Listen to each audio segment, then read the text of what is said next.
Welcome back to my channel. कैसे हैं आप सब और कैसी चल रही है आपके करवा चौथ की तैयारी। करवा चौथ का हर एक मैरिड वुमेन को पूरा साल इंतज़ार रहता है, बहुत एक्साइटमेंट रहता है।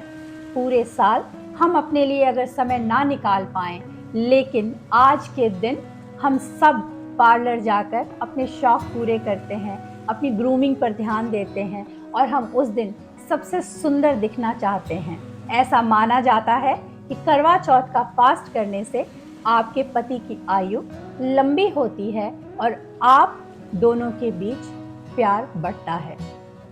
उस दिन हस्बैंड भी कोई कसर नहीं छोड़ते अपने वाइफ को इम्पॉर्टेंट फील करवाने में। हर वो चीज़ करते हैं, गिफ्ट्स लाते हैं और सरप्राइज करने की कोशिश करते हैं अपनी वाइफ को। कितना अच्छा हो ना कि हर दिन को हम करवा चौथ की तरह सेलिब्रेट करें। करवा चौथ एक तरह से इंडियन वैलेंटाइंस डे की तरह सेलिब्रेट किया जाता है। अगर हम चाहते हैं कि हम इसी फीलिंग में पूरे साल रहें और अपने रिलेशनशिप को इंजॉय करें, एक दूसरे की कंपनी को इंजॉय करें, तो आज मैं आपके साथ ऐसे 3 टिप्स शेयर करूंगी। अगर आप उनको इम्प्लीमेंट करते हैं तो आपका रिश्ता मैजिकल हो सकता है। वो 3 पॉइंट्स हैं: कम्युनिकेशन, दूसरा कमिटमेंट एंड तीसरा compromise. Let's get started. Communication. हमेशा जब हम 2 लोग साथ में रहते हैं, कभी ना कभी मिसअंडरस्टैंडिंग हो जाती है। हमें समझ में नहीं आता, कोई कुछ कहना चाह रहा है लेकिन हम कुछ और समझ जाते हैं। कभी हम स्ट्रेस में हैं तो हमें अच्छी बात भी बुरी लग जाती है। ऐसी सिचुएशन में हमेशा अपने पार्टनर के साथ खुल के बात करना चाहिए।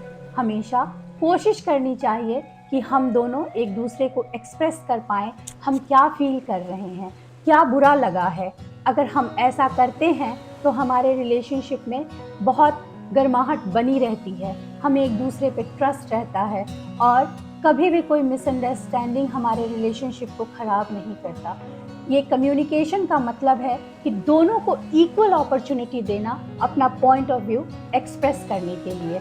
जब आपका दिमाग गर्म है, गुस्सा आ रहा है, उस टाइम पर कम्युनिकेशन बात करने को आप अवॉइड कीजिए। जब आपका मन थोड़ा शांत हो जाए और आप उस सिचुएशन में हैं जब आप दूसरे का पॉइंट ऑफ व्यू भी समझने की स्थिति में हैं, तब आप एक दूसरे से बात करके अपने रिलेशनशिप में जो भी मिसअंडरस्टैंडिंग है उसको आप सॉर्ट आउट कर सकते हैं। दूसरा, कमिटमेंट। बहुत बार ऐसा होता है कि हम छोटी छोटी बातों पर एक दूसरे को कहते हैं, तुम मुझे पसंद नहीं हो, तुम हमेशा गुस्सा करते हो, मैं तुम्हें लाइक नहीं करती, इतने परेशान हो गए हो तो छोड़ के चले जाओ, डिवोर्स दे दो। आजकल इस सोशल मीडिया के ज़माने में ऐसे बहुत सारे फ़नी मीम्स और रील्स हम देखते हैं।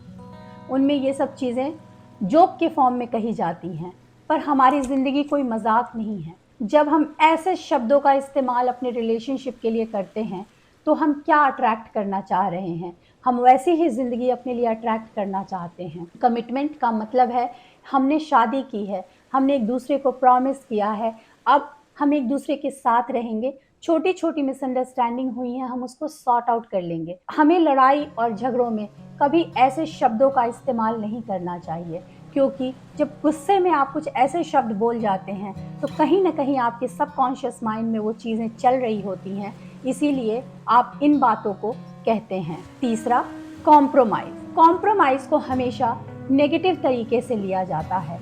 ये सोचा जाता है कॉम्प्रोमाइज़ का मतलब हुआ सेक्रीफाइस करना, अपने आप को भूल जाना रिश्ते में, पर ऐसा बिल्कुल भी नहीं है। कॉम्प्रोमाइज़ का मतलब है जहाँ पे 2 लोगों ने एक दूसरों को प्रॉमिस किया है कि हम एक साथ आएंगे और इस रिलेशनशिप को वर्क करने के लिए जो भी करना है, जो भी स्टेप्स लेने हैं, वो हम एक साथ लेंगे। माय डियर फ्रेंड्स, लाइफ में हमें अपनी प्रायोरिटीज़ को सेट करना बहुत इम्पॉर्टेंट है। कुछ चीज़ें हैं जिनमें हम बिल्कुल समझौता नहीं कर सकते, जैसे अगर आपके हस्बैंड का और आपका एक दूसरे के लिए ट्रस्ट नहीं है, रिलेशनशिप में कोई थर्ड पार्टी इन्वॉल्वमेंट है या फिजिकल अब्यूज़ है, जहाँ पर ऐसी चीज़ें इन्वॉल्व होती हैं वहाँ पर आपको डेफिनेटली हेल्प लेना चाहिए। लेकिन जब 2 लोग साथ रहते हैं तो छोटी छोटी चीज़ें मिसअंडरस्टैंडिंग हो जाती हैं। उस सिचुएशन में आप एक दूसरे के साथ बात करके, एक दूसरे को समझ के आप उन चीज़ों को सॉर्ट आउट कर सकते हैं। आप ओपनली उनको बता सकते हैं कि मुझे ये चीज़ पसंद नहीं है। अगर आप इस चीज़ को थोड़ा डिफरेंट तरीके से बोलते तो मुझे ज़्यादा अच्छा लगता।